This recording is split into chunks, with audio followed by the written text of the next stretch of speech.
Hey all, it's your boy Ayush and यार आज की वीडियो में लोग बात करेंगे इंपॉर्टेंट टैग्स इन एचटीएमएल के बारे में। उससे पहले एक बड़ी चीज कि इस पर्टिकुलर प्लेलिस्ट में वेब डेवलपमेंट की प्लेलिस्ट में पहले ही 4-5 वीडियोस आ चुकी हैं, तो अगर आपने वो ना देखी हो तो वो आप जाकर देख सकते हैं। ठीक है, अगर आप एक सीक्वेंस में देखते हुए आएंगे तो आपको बहुत नॉलेज मिलेगी और सारी चीजें एक दूसरे से जुड़ी हैं। और उसी के साथ साथ इस पर्टिकुलर चैनल पे 2 प्लेलिस्ट और हैं, एक फ्लटर की, दूसरी गूगल क्लाउड की। तो अगर आपने उनको भी ना देखा हो तो आप उनको भी देख सकते हैं। ठीक है, तो चलिए यार वीडियो शुरू करते हैं। उससे पहले एक बड़ी चीज और कि अगर चैनल पे नए हो तो चैनल को सब्सक्राइब करना, इस वीडियो को लाइक करना। चलिए अब शुरू करते हैं। तो चलिए शुरू करते हैं। पहले मैं अपने बारे में कुछ इंट्रोडक्शन देता हूँ आपको। ठीक है, उसके बाद मैं आपको न्यूटन स्कूल के प्लेटफॉर्म के बारे में बताऊंगा और उसके बाद इस वीडियो के टॉपिक के साथ शुरू करते हैं। ठीक है, so who am I? So I am a Newton school educator for you, field of work. क्योंकि मैंने आपको पहले भी ये चीज बताई है कि इस पर्टिकुलर चैनल पे हम लोग कोडिंग और प्रोग्रामिंग स्किल्स से रिलेटेड सारी बातें करते हैं। उन्हीं से रिलेटेड सारी प्लेलिस्ट है इस पर्टिकुलर चैनल पे, तो उससे रिलेटेड मैं आपको अपनी फील्ड ऑफ वर्क समझाता हूँ। जैसे मैंने पहले कोडिंग स्टार्ट करी थी हैकर रैंक से, जिसमें सबसे पहले मैंने जावा सीखी थी, फिर मैंने सी सीखी थी, फिर मैं सी प्लस प्लस में गया था। ठीक है, मेन लैंग्वेज मेरी जावा ही है,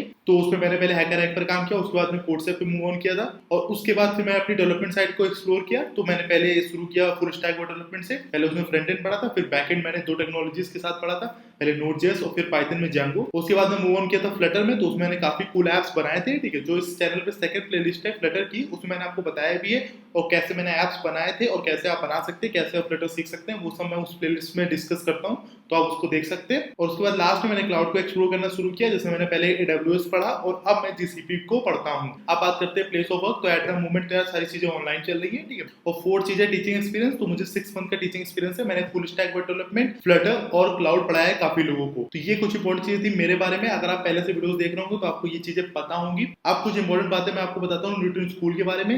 ये प्लेटफॉर्म काफी यूनिक है यार अपने वे में, और इसमें अलग सा कॉन्फिडेंस है। मींस कैसा कॉन्फिडेंस है, किस चीज को लेकर कॉन्फिडेंस है, वो चीज अभी आप अगली स्लाइड से समझ जाएंगे। ठीक है, तो अगर आपने इस प्लेटफॉर्म को चेकआउट ना किया तो आप इसे जरूर चेकआउट करें। सो यार Newton school is a platform which prepares you for a career in tech. अगर आपको टेक में अपना करियर बनाना हो तो आप न्यूटन स्कूल के प्लेटफॉर्म को चेकआउट कर सकते हैं, उनकी वेबसाइट को देख सकते हैं। So it has courses design for freshers, working professionals and also for women with no tech background. ठीक है, तो ये बेसिक चीज क्लियर हो गया आई थिंक। उसके बाद Newton school first trains you for 6 months. पहले आपकी ट्रेनिंग होती है 6 मंथ्स के लिए and helps you become amazing full stack developers. ठीक है, फुल स्टैक डेवलपर्स वो होते हैं जिनको फ्रंट एंड और बैक एंड दोनों आता है, वेब डेवलपर्स होते हैं। ठीक है, इसके बारे में मैंने पहले भी बहुत बार बात करी है। बेसिक चीज बता देता हूँ कि फ्रंट एंड डेवलपमेंट मतलब जो चीज आपकी, अगर आपने किसी वेबसाइट को खोला तो जो चीज आपके लैपटॉप में दिखती है वो फ्रंट एंड डेवलपमेंट में आती है चीजें। ठीक है, और बैक एंड डेवलपमेंट एकदम सिंपल लेमन लैंग्वेज में समझो कि जो चीज आपको नहीं दिख रही है आपके लैपटॉप की स्क्रीन पे, वो होती है बैक एंड डेवलपमेंट में। इस पर्टिकुलर प्लेलिस्ट में मैं आपको फ्रंट एंड और बैक एंड ही सिखाता हूँ। अभी स्टार्टिंग की वीडियोस फ्रंट एंड पर आ रही है, इसके बाद जब फ्रंट एंड कंप्लीट होगा तो मैं बैक एंड की तरफ मूव ऑन करूंगा। So it also has a network of more than 300 great companies who hire from Newton school.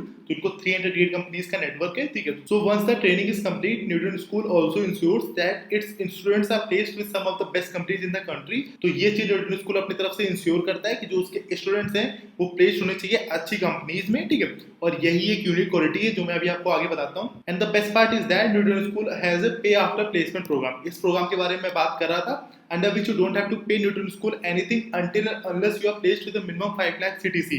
अगर आपकी जॉब 5 लाख से कम की लगी, अगर आप प्लेस हुए 5 लाख से कम की जॉब में, तो आपको कुछ भी पेमेंट नहीं करनी, कुछ भी पे नहीं करना है। उससे ज्यादा की अगर आपकी जॉब लगी तभी आपको पे करना है। ठीक है, तो ये एक कॉन्फिडेंस का फैक्टर है जिसकी मैं बात कर रहा था कि 5 लाख से ज्यादा की जॉब आपकी लगेगी ही। ठीक है, ऐसा ट्रस्ट होना अपने प्रोडक्ट के ऊपर, ये बहुत बड़ी चीज है। ठीक है, तो आई थिंक आपको इसको जरूर एक्सप्लोर करना चाहिए। अब यार मैं उस इनिशिएटिव के बारे में आपको बताता हूँ न्यूटन स्कूल के, जो कि काफी फेमस है और काफी मतलब वो फ्री ऑफ कॉस्ट है, आप देख सकते हैं उसको। सो जो इनिशिएटिव है उसका नाम है launch pad. Launch pad is an initiative taken by Newton school for people who want to start coding from scratch. अगर आपको फाउंडेशन से अपनी कोडिंग पर काम करना हो, फाउंडेशन से अपनी कोडिंग को स्ट्रॉन्ग करना हो, तो आप न्यूटन स्कूल को चेकआउट कर सकते हैं और इस लॉन्च पैड इनिशिएटिव को देख सकते हैं and learn the basics of different programming languages for absolutely free of cost. और जो बेसिक्स होते हैं प्रोग्रामिंग लैंग्वेजेस के, जैसे जावा, सी, सी प्लस प्लस, वो सब आप पढ़ सकते हैं एब्सोल्युटली फ्री ऑफ कॉस्ट। आपको कोई पैसा नहीं देना है। ठीक है, फ्री कोर्सेज हैं, तो काफी अच्छे डिटेल में समझाया गया है आपको। This video will also be available in the launchpad section of Newton school. ये पर्टिकुलर वीडियो जो मैं बना रहा हूँ ये भी आपको लॉन्चपैड सेक्शन में मिल जाएगी न्यूटन स्कूल के।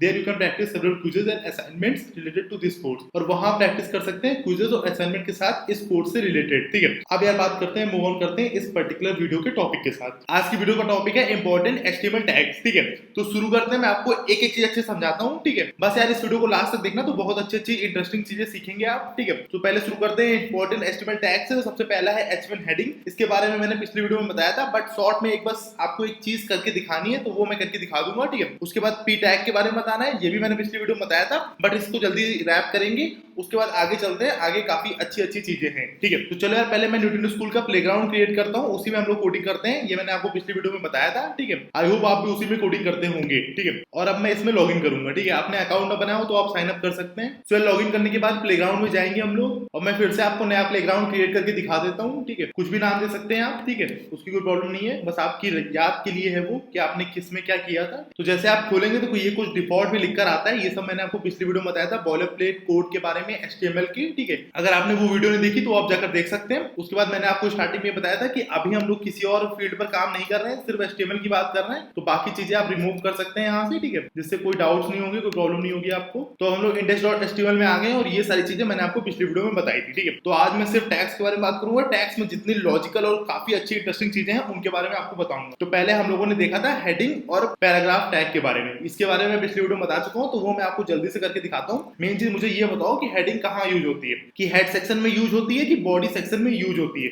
ये चीज मुझे कमेंट करके बताओ, मैं आपको 10 सेकंड देता हूँ, ठीक है। तो टेक यू टाइम, बस मुझे ये कमेंट करके बताओ कि हेड में यूज होगी कि बॉडी में।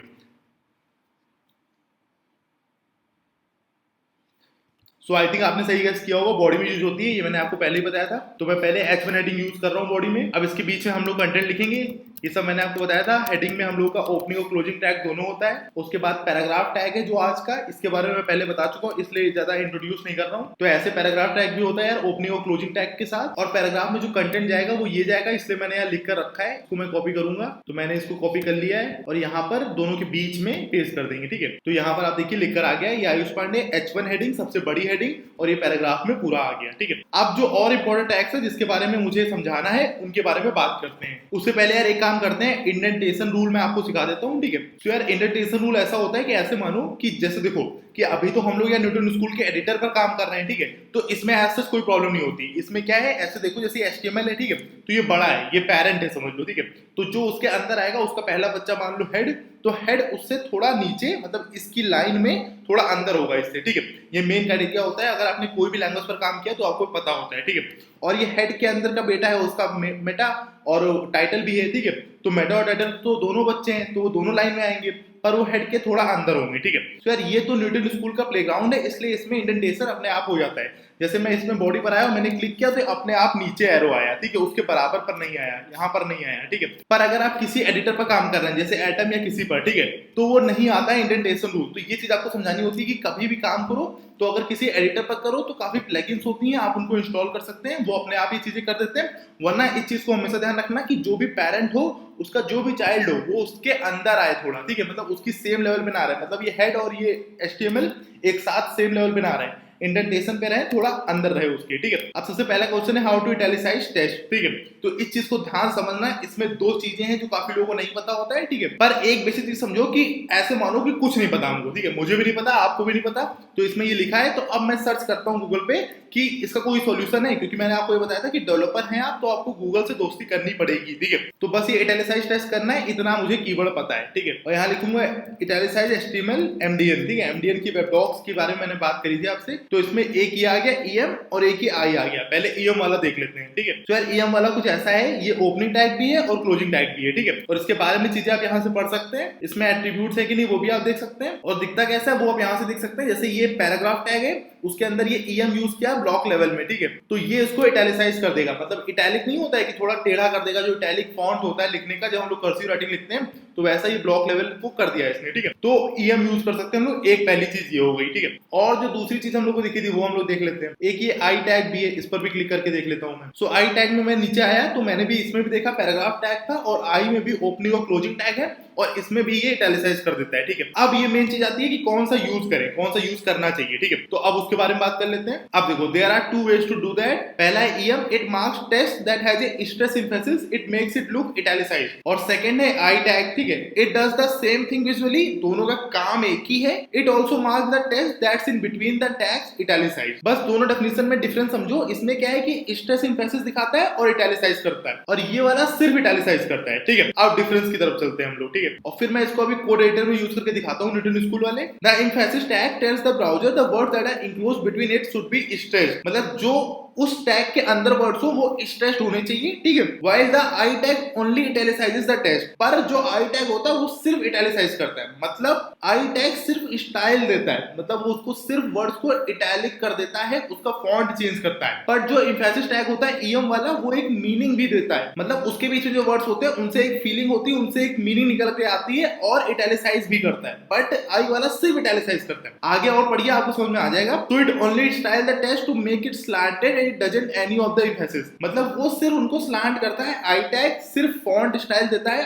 और उससे कुछ मीनिंग समझ में नहीं आती। Always use EM tag to italicise the text because it conveys more information and it isn't just about the style. इसीलिए इसमें कहा जाता है कि हमेशा ईएम टैग को यूज करो, क्योंकि वो और इंफॉर्मेशन कन्वे करता है, मीनिंग कन्वे करता है, और ये सिर्फ स्टाइल चेंज नहीं करता। और जो मेन कंसर्न है वो ध्यान रखना हमेशा, remember when we are writing HTML code we are more concern about structuring rather than caring about how it looks और हाउ इट अपीयर्स। सो यार, जब भी हम लोग एचटीएमएल कोड के साथ काम करते हैं, हम लोग हमेशा इस चीज को ध्यान रखते हैं कि हम लोग का जो मेन कंसर्न होना चाहिए वो स्ट्रक्चरिंग होना चाहिए अपने कोड को, rather than caring about how it looks और हाउ इट अपीयर्स। तो ये एक मेन चीज है, हमेशा इस कॉन्सेप्ट को याद रखना। और हमेशा याद रखना कि अगर इटैलिसाइज करना है टेक्स्ट को तो ईएम टैग को यूज करना है उसके ओपनिंग और क्लोजिंग टैग के साथ, ठीक है। तो अब मैं आपको ये चीज करके दिखाता हूँ अपने एडिटर पर, ठीक है। तो अब मानो ये पी टैग के अंदर आए और मैं वेब डेवलपर जो है इसको इटैलिसाइज करूंगा ईएम टैग के साथ, ठीक है। तो एक तरफ मैंने ओपनिंग टैग लिख दिया और दूसरी तरफ मैं क्लोजिंग टैग लिख दूंगा। तो अब ये देखो वेब डेवलपर थोड़ा इटैलिसाइज हो गया, उसके साथ इसने मीनिंग भी दी, ठीक है, मतलब एक मीनिंग निकल के आ रही है, वर्ड्स स्ट्रेस्ड है उसमें। और अब मैं आपको आई वाला टैग करके दिखा देता हूँ। तो ऐसे मानो मैं क्लाउड एंथुसियास्ट में ऐसे आई लिखता हूँ, ठीक है, और ऐसे मानो सिर्फ मैंने ओपनिंग टैग लिखा तो उसको लगा ये पूरा क्लोजिंग टैग है, ठीक है। तो ये सारे क्लाउड के बाद से सोर्स कंट्रीब्यूटर तक भी वर्ड्स इटैलिसाइज हो गए, ठीक है। बट अब इसलिए आपको बताना पड़ेगा क्लोजिंग टैग कहां पर है। तो यार ये हो गया क्लोजिंग टैग। तो अब ये देखो इन दोनों में आपको डिफरेंस समझ में आ जाएगा। तो आई थिंक अब तो आपको कंफर्म फील आ गई होगी। अब हम लोग आगे चलते हैं। अब एक और सिमिलर पेयर के बारे में बात कर लेते हैं, बी टैग और बोल्ड टैग। तो अब पहले इसकी चीज को समझो कि जब हम लोग को किसी भी कंटेंट को, किसी भी टेक्स्ट को बोल्ड करना होता है तो हम लोग बी टैग का यूज करते हैं। ये तो सिंपल आदमी सोचता है कि बोल्ड करना है तो बी टैग होगा, ठीक है। तो पहले इसकी डेफिनेशन समझ लो, फिर जो दूसरा है उसको समझाते हैं। It makes any text that's in between bolded but instead what we should be using is strong tag. हम लोग बी टैग नहीं यूज करते, हम लोग स्ट्रॉन्ग टैग यूज करते हैं। क्यों? रीजन सेम है जो पिछला वाले में था, ठीक है। And that's because the strong tag again confers meaning, क्योंकि जैसे ईएम टैग मीनिंग देता था वैसे ही बोल्ड जब करना हो तो हम लोग स्ट्रॉन्ग टैग का यूज करते हैं रेदर देन बी टैग का, क्योंकि वो मीनिंग प्रोवाइड करता है। It says that this text has strong importance and therefore it's displayed in bold rather than mainly saying that this should be styled so that it's darker than the rest of the text. मतलब main चीज वही है कि ये meaning provide करता है rather than सिर्फ उसको बोल्ड कर दिया या उसको डार्क कर दिया जिससे वो दिखे। तो इसलिए इसमें भी हमेशा एक चीज ध्यान रखना कि स्ट्रॉन्ग टैग को ही यूज करना, और रीजन क्यों है वो मैंने आपको जस्टिफाई कर दिया। आई होप आपको फील आ गई होगी, ठीक है। तो यहाँ पे मैंने कंक्लूजन वाली मेन लाइन लिख दी है। इसी में ज्यादातर लोगों को डाउट होता है, इन्हीं टैग्स में ज्यादातर लोगों को डाउट होता है और लोगों को ये चीज पता नहीं होती है, ठीक है। तो ये कॉन्सेप्ट क्लियर होना बहुत जरूरी है, यही मेन मैटर करता है आपकी फाउंडेशन कैसी है किसी भी लैंग्वेज को लेकर। तो यार बोल्ड टैग का भी मैं यूज करके आपको दिखा देता हूँ अपने एडिटर में। पहले मैं आपको सर्च करके उनकी डॉक्यूमेंटेशन दिखा देता हूँ। तो ऐसे लिखते हैं हम लोग बोल्ड टैग एचटीएमएल और एमडीएन, ठीक है। अब इसमें आ गया बी टैग और इसमें देखो फिर से स्ट्रॉन्ग टैग भी आ गया। तो मैंने बी वाले पे पहले क्लिक किया तो यहाँ पर हम लोग आ गए, ये फिर से पी टैग में है, पैराग्राफ टैग के अंदर है। बी में ओपनिंग टैग है और क्लोजिंग टैग भी है। तो बी एलिमेंट भी सेम है बाकी की तरह, ओपनिंग टैग और क्लोजिंग टैग के साथ, और उसमें बस आपको उसको ऐड करना है जिस भी टेस्ट में आपको चाहिए और वो ऐसा कुछ बोल्ड कर देगा, ठीक है। और वही अगर बात करते हैं स्ट्रॉन्ग टैग की तो वो भी हम लोग देख लेते हैं। तो यार इस पर मैंने क्लिक किया स्ट्रॉन्ग टैग वाली डॉक्यूमेंटेशन पर, और थोड़ा नीचे आएंगे हम लोग, इसको आप पढ़ भी सकते हैं बी वर्सेस स्ट्रॉन्ग टैग के बारे में और यहाँ ईएम वर्सेस स्ट्रॉन्ग टैग के बारे में भी, ठीक है। तो अब आप यहाँ देख सकते हैं फिर से पैराग्राफ टैग के अंदर स्ट्रॉन्ग टैग में भी ओपनिंग टैग है, क्लोजिंग टैग है और ऐसा कुछ कर देता है, मतलब बोल्ड करता है, बस उसके साथ साथ मीनिंग भी प्रोवाइड करता है। तो अब मैं आपको ये अपने एडिटर में करके दिखा देता हूँ। कैसे मानो ये फ्लटर डेवलपर है, ठीक है। तो इसको पहले हम लोग बोल्ड करते हैं। तो मैंने बी का ओपनिंग टैग लगाया, अब देखो ये फ्लटर डेवलपर और बाकी सब कुछ बोल्ड हो गया क्योंकि मैंने अभी तक क्लोजिंग टैग नहीं लगाया है, ठीक है। तो अब मैंने क्लोजिंग टैग लगाया और अब ये ऐसा बोल्ड हो गया, ठीक है। अब मैं ओपन सोर्स कंट्रीब्यूटर में स्ट्रॉन्ग टैग लगाकर दिखाता हूँ आपको। तो यहाँ मैंने स्ट्रॉन्ग टैग लगा दिया, ठीक है। ओपनिंग टैग लगाया अभी तक सिर्फ, और अब क्लोजिंग टैग लगा दिया तो कुछ ऐसा दिखेगा, बोल्ड टैग ऐसा दिख रहा है और स्ट्रॉन्ग टैग ऐसा दिख रहा है, ठीक है। मीनिंग आपको समझ में आ गई है। सो यार अब इन सब के बारे में बात हो गई। अब एक बात कर लेते हैं सबसे इंपॉर्टेंट चीज की, सबसे इंपॉर्टेंट टैग की एचटीएमएल में लिस्ट के बारे में, ठीक है। तो हमेशा ध्यान रखना दो तरह की लिस्ट होती है, एक होती है यूएल, ठीक है, अनऑर्डर लिस्ट, और दूसरी होती है ओएल, ऑर्डर लिस्ट। तो यूएल हमेशा याद रखना, अनऑर्डर लिस्ट मतलब बुलेट पॉइंट्स, मतलब सिर्फ बिंदु, जैसे पॉइंट्स नहीं होते बुलेट पॉइंट, कोई भी आंसर करते हो कभी भी एग्जाम में तो ऐसा नहीं कहते कि पॉइंट्स में आंसर दो, तो हम लोग अगर 1 2 3 की जगह सिर्फ पॉइंट्स लिखे, मतलब बुलेट पॉइंट्स जो होते हैं गोल गोल, अभी मैं आपको दिखाता हूँ कैसे होते हैं, ठीक है, तो वो होते हैं अनऑर्डर लिस्ट में। और अगर हम लोग ऑर्डर लिस्ट में, मतलब किसी भी तरह का ऑर्डर हो, 1 2 3 का ऑर्डर हो, ABC का ऑर्डर हो, किसी भी तरह का ऑर्डर हो, तो वो आता है ऑर्डर लिस्ट में, ठीक है। तो ये मेन बेसिक चीज होगी जो चीज याद रहती है। अब मैं आपको डॉक्यूमेंटेशन बता देता हूँ, उसके बाद में यूज करके दिखा देता हूँ। और इसमें भी काफी चीजें होती है नेस्टिंग के साथ, और भी रोमन न्यूमरल्स को यूज करते हैं, वो सब मैं आपको डॉक्यूमेंटेशन में दिखा दूंगा। तो यहाँ नॉर्मली मैं सर्च करता हूँ लिस्ट HTML MDN, ठीक है, यही लिखकर आ भी गया। तो अब यार देखो, एक ये UL आया, ठीक है, अनऑर्डर लिस्ट, और दूसरा ये OL आया है, ऑर्डर लिस्ट। पहले UL देखते हैं। सो यार अनऑर्डर लिस्ट कुछ ऐसी होती है, पहले UL खुलेगा, मतलब ओपनिंग टैग, ये क्लोजिंग टैग, और उसके अंदर सिर्फ लिस्ट, जिस भी चीज की आपको लिस्ट देनी हो, first item, second item, third item. So यार ये कुछ ऐसा दिखेगा, ये बुलेट पॉइंट्स, और ये उसके सामने के ऑप्शन, जो भी चीज आप लिस्ट में दोगे वो यहाँ आएगा। लिस्ट में भी ओपनिंग और क्लोजिंग टैग होता है। तो ये एक सिंपल लिस्ट थी, ठीक है। अब उसको हम लोग नेस्टिंग भी कर लेते हैं, जैसे UL खुला, फिर LI उसके अंदर की, और फिर ये दूसरी वाली LI बंद नहीं हुई, ठीक है, और फिर एक दूसरी UL खुल गया। तो ऐसे नेस्टिंग करते रहते हैं, ठीक है। बस ये ध्यान रखना कब ओपन किया था और कब क्लोज किया था, ठीक है। तो ये बात हो गई अनऑर्डर लिस्ट के बारे में। अब बात करते हैं ऑर्डर लिस्ट के बारे में। कोई भी डाउट हो तो मुझसे पूछ लेना इसमें, ठीक है। तो अब यहाँ ऑर्डर लिस्ट पर मैंने क्लिक कर दिया, इसकी डॉक्यूमेंटेशन आप देख सकते हैं। और ऑर्डर लिस्ट कुछ ऐसी होती है, OL LI इसके अंदर भी सेम वैसे होता है, इसमें भी ओपनिंग टैग, क्लोजिंग टैग, और इसमें आप 1 2 3 लिख के आ जाएगा, जिस भी लिस्ट में आप देना चाहें। कुछ नहीं देंगे तो नॉर्मली 1 2 3 लिख कर ही आएगा, ठीक है, डिफॉल्ट होता है ये। और अगर आप रोमन न्यूमरल टाइप्स में देना चाहते हैं तो ऐसे टाइप इक्वल टू आई करके लिखना पड़ता है, तो फिर ये ऐसे रोमन न्यूमरल्स में आता है। और इसमें भी नेस्टिंग लिस्ट होती है, इसमें वही कॉन्सेप्ट है, बस ये ध्यान रखना है कि कहाँ किस चीज को ओपन किया और किस चीज को कहाँ क्लोज किया, ठीक है। कोई भी ऐसा कंसर्न नहीं होता है, आप दोनों लिस्ट को एक साथ यूज कर सकते हैं, बस ओपनिंग और क्लोजिंग टैग का ध्यान देना, ठीक है। एकदम सिंपल सी चीज होती है। ये थी अपनी डॉक्यूमेंटेशन। अब मैं आपको यूज करके दिखा देता हूँ। तो ऐसे मानो मैं P टैग के नीचे आया, ठीक है। तो अब मैं एक काम करता हूँ, मैंने हेडिंग के बारे में आपको बताया है, ठीक है। तो अब मैं जैसे H3 हेडिंग को यूज करता हूँ। अब इसके अंदर हॉबीज लिखता हूँ अपनी, ठीक है। तो हॉबीज में लिस्ट में लिखूंगा, ये आ गया H3 यहाँ पर लिख के, ठीक है। और इसके नीचे मैंने क्लिक किया, तो पहले मैं अनऑर्डर लिस्ट की तरफ जाता हूँ, UL की तरफ, ठीक है, ठीक है। तो ऐसे लिख दिया। अब नीचे क्लिक किया, अब इसके अंदर LI लिखना शुरू करेंगे, और जितनी भी आपकी लिस्ट हो तो एक को ऐसे कॉपी कर लेना और फिर नीचे ऐसे ही पेस्ट कर देना। जैसे मेरे में 3 है, ठीक है, तो मैंने ऐसे कॉपी करके पेस्ट कर दिया। अब हॉबीज अपनी लिखता हूँ, जैसे फुटबॉल, सेकंड लिख देता हूँ कोडिंग, थर्ड लिख देता हूँ मेकिंग वीडियोस, ठीक है। तो ये हॉबीज हो गई मेरी। तो अब ये मैंने अनऑर्डर लिस्ट बना दी। आप यहाँ देख सकते हैं अनऑर्डर लिस्ट है, इसमें बुलेट पॉइंट्स बन के आ रहे हैं, और ये तीनों लिस्ट के अंदर आ गए, ठीक है। अब मैं आपको एक ऐसे दिखा देता हूँ ऑर्डर लिस्ट बना के। तो अब ऐसे मानो कि मैंने हेडिंग रख ली 2। हेडिंग का कॉन्सेप्ट मैंने आपको पहले बताया था, आई होप आपको पता होगा। और अब मैं H2 के अंदर डाल देता हूँ स्किल्स, ठीक है। तो इसमें मैं अपनी स्किल्स लिख दूंगा। तो अब इसके नीचे हम लोग आएंगे और इसमें मैं ऑर्डर लिस्ट बनाऊंगा, ठीक है। और फिर मैं इसको इंटर दबाऊंगा और फिर नॉर्मली लिस्ट बनाऊंगा जैसे उसमें बनाया था, और इसको कॉपी कर लेता हूँ। इसमें भी 3 चीजें रखूंगा। तो ये आ गई ऑर्डर लिस्ट 1 2 3 में, ठीक है। ऐसे आप रोमन न्यूमरल्स और जिसमें भी आपको चेंज करना हो आपको डॉक्यूमेंटेशन पढ़ना पड़ेगा। बेसिक चीज जो याद रहती है लोगों को वो यही रहती है, बाकी जिस तरह भी आपको करना हो आपको पास डॉक्यूमेंटेशन हमेशा रहेगी। सो अब यार अपनी ऑर्डर लिस्ट, अनऑर्डर लिस्ट और जितने भी इंपोर्टेंट टैग्स मुझे आपको बताने थे वो सारे मैंने इस पर्टिकुलर वीडियो में बता दिए, ठीक है। अब इसके बाद एक और पर्टिकुलर वीडियो आएगी HTML की, उसके बाद मैं इंटरमीडिएट HTML पर जाऊंगा, टेबल्स, फॉर्म्स और उन सब में, ठीक है। तो काफी इंटरेस्टिंग होने वाली है HTML की जर्नी। उसके बाद CSS, जावास्क्रिप्ट हम लोग सब कुछ करेंगे। सो यार thank you for being an awesome learner. And इस वीडियो को रैप करते हैं। अगर आपको ये सब समझ में आया हो तो मुझे कमेंट करके बताना। और यार एक लास्ट इंपॉर्टेंट चीज की न्यूटन स्कूल का जो इनिशिएटिव है लॉन्च पैड, उसको चेकआउट करना मत भूलना। उससे आपको सर्टिफिकेट भी मिलता है और आपकी कोडिंग स्किल्स की फाउंडेशंस काफी अच्छी होती है, प्लस असाइनमेंट्स और क्विजेस के साथ। तो उसको चेकआउट जरूर करना। तो चलो यार इस वीडियो को रैप करते हैं। नया तो चैनल को सब्सक्राइब करना, इस वीडियो को लाइक करना। चलिए अब चलते हैं।